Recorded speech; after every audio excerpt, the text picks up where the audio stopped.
Prendre soin de soi est un cocktail d'ingrédients et notamment de réponses à ce que l'on nomme d'abord nos besoins primaires. C'est par là donc que j'ai commencé dans cette série de vidéos comment prendre soin de soi. Aujourd'hui c'est la troisième. Dans les deux précédentes, j'ai abordé la thématique de l'importance de l'hydratation, de comment bien s'alimenter. Aujourd'hui je voulais mettre le focus sur l'importance en fait de notre lieu de vie. Très souvent nous sous-estimons en fait l'importance du lieu de vie sur la qualité de notre état intérieur, de notre équilibre et donc de notre vie tout court. Ok, je ne sais pas si vous avez déjà remarqué, mais si on habite à proximité d'une rocade, d'un rond-point, d'un axe très passager, d'un croisement, eh bien il se peut que vous vous rendez compte, souvent en vous extrayant en fait de ce quotidien et en allant ensuite passer quelques jours à la campagne, dans la nature ou en montagne, que waouh, il y a quelque chose qui change à partir du moment où vous n'êtes plus dans votre environnement quotidien bruyant, parce que tout simplement, même si votre organisme fait du mieux qu'il peut pour s'habituer, eh bien il se peut que l'heure de votre coucher soit impactée par effectivement le fait que ça soit très bruyant jusqu'à 23 h, minuit par exemple, etc. Il se peut aussi que vous vous réveillez plus tôt parce qu'il y a plus de trafic dès 5 h du matin, 6 h, que lorsque vous êtes en campagne. Par exemple, moi j'ai beaucoup de personnes qui arrivent de milieux urbains, qui arrivent aussi avec des montres ultra connectées qui calculent les phases de sommeil profond et qui me disent quand ils viennent en séjour ressourcement ici: mais Pascal, qu'est-ce qu'il y a dans ta maison? Alors j'ai jamais dormi comme je dors ici. Ils se réveillent de plus en plus tard, ça les surprend, ça les étonne, moi ça m'amuse. La maison est très calme et posée et puis surtout l'environnement est lui aussi très calme. C'est un village qui a de bonnes énergies et à part les bruits de la nature autour, quelques voix vraiment et quelques passages ponctuels de voitures, à part le chant des oiseaux, le bruit du vent, il n'y a pas grand-chose d'autre comme bruit. Donc forcément, lorsque l'on passe d'un environnement avec beaucoup d'agitation, il y a les énergies qui sont associées à ça, qui viennent impacter en fait aussi la qualité par exemple de votre sommeil. Et puis si vous habitez dans une résidence où les murs ne sont pas super bien isolés et que vous avez des voisins bruyants qui parfois même ont des modes de communication un petit peu toniques ou agressifs, eh bien il se peut que régulièrement vous bénéficiez vraiment sans le vouloir du mode de communication de vos voisins et que cela, à force et à force, vous perturbe parce qu'il y a certaines fois où vous aimeriez bien être tranquille sur votre canapé à bouquiner ou à vous détendre et que d'entendre à côté des gens crier ou s'engueuler ou des enfants pleurer, eh bien je veux dire ça vient perturber vos nerfs, votre équilibre intérieur. Donc vous voyez déjà à travers ces exemples tout simples combien il est important de ne pas sous-estimer en fait le choix de notre lieu de vie.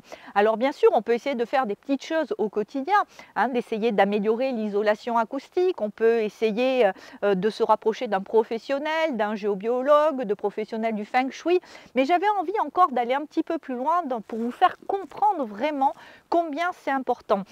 Je voudrais apporter un autre élément. Un temps de ma vie, pour celles et ceux qui le savent, j'ai aussi travaillé dans l'événementiel et la société louait en fait de très grandes surfaces dans des anciennes tanneries et c'était des anciens entrepôts avec des grandes poutres toutes rouillées. Il y avait des barreaux rouillés aussi aux fenêtres et j'ai passé un temps fou en fait dans ces ateliers avec le chef d'atelier parce qu'à ce moment-là, j'avais la responsabilité technique et artistique de ces espaces. Donc on rangeait, on fabriquait, on faisait des plans, on essayait des prototypes. Enfin bon, bref, voilà, donc j'ai passé énormément d'heures dans ces ateliers. Et je vous ai déjà parlé et dit que j'avais développé en fait une conscience du corps et une écoute corporelle assez formidable, notamment grâce aux nombreux kinés, fascias, ostéopathes qui ont accompagner mon chemin de sportive et puis tout simplement d'être humain, ok. Et donc si vous ne savez pas ce que sont les fascias, je fais une petite parenthèse. Les fascias, ce sont des tissus qui entourent chaque organe mais aussi tout notre corps de la pointe de nos pieds jusqu'au sommet du crâne, ok.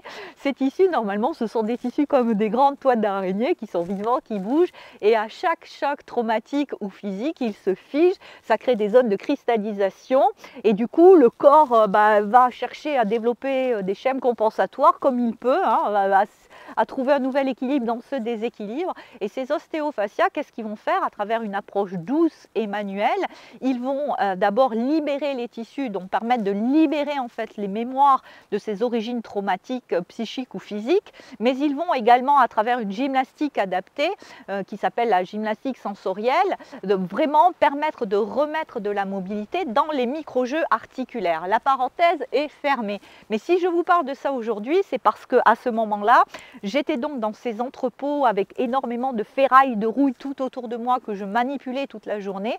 Et je vais voir un jour ma kiné, ostéo, ok, pour une visite de routine.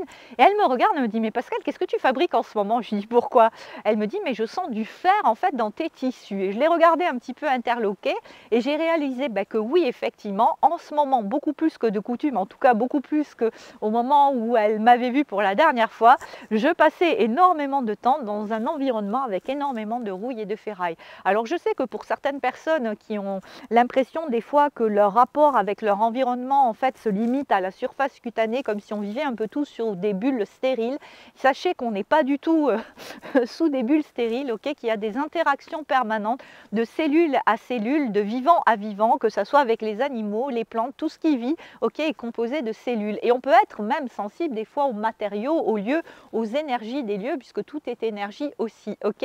Donc du coup, pour compléter ce que je viens de vous dire là, j'ai été creusée parce que j'aime bien chercher, comprendre, et je me suis rendu compte qu'il y avait des études aussi, et j'en ai reparlé d'ailleurs avec cette kiné fascia, et qui avaient été faites dans des laboratoires sur le corps de grimpeurs en falaise. On avait mis des électrodes et on s'était rendu compte effectivement qu'au bout d'un certain nombre d'heures en contact avec la falaise, eh bien, il y avait comme une espèce de mimétisme, il y avait une densité qui évoluait au niveau de leurs cellules par jeu de réponse en fait par rapport au milieu dans lequel ils évoluaient, c'est-à-dire la falaise, ok.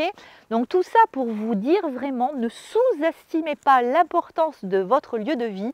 Si vous n'êtes pas bien dans votre lieu de vie, eh bien mettez-vous focus, c'est le petit bonus du jour, plutôt sur ce que vous voulez par la suite, peut-être un espace plus calme, plus lumineux, avec plus de rangement, avec une vue sur la nature ou les toits de la ville si vous êtes urbain, là n'est pas la question, mais ne sous-estimez pas votre lieu de vie, c'est vraiment super important et bien évidemment que oui, notre environnement nous impacte. C'était le message du jour et je reviens vers vous via une autre vidéo où cette fois-ci je vais vous parler de l'importance de l'environnement relationnel. A tout de suite, bye bye.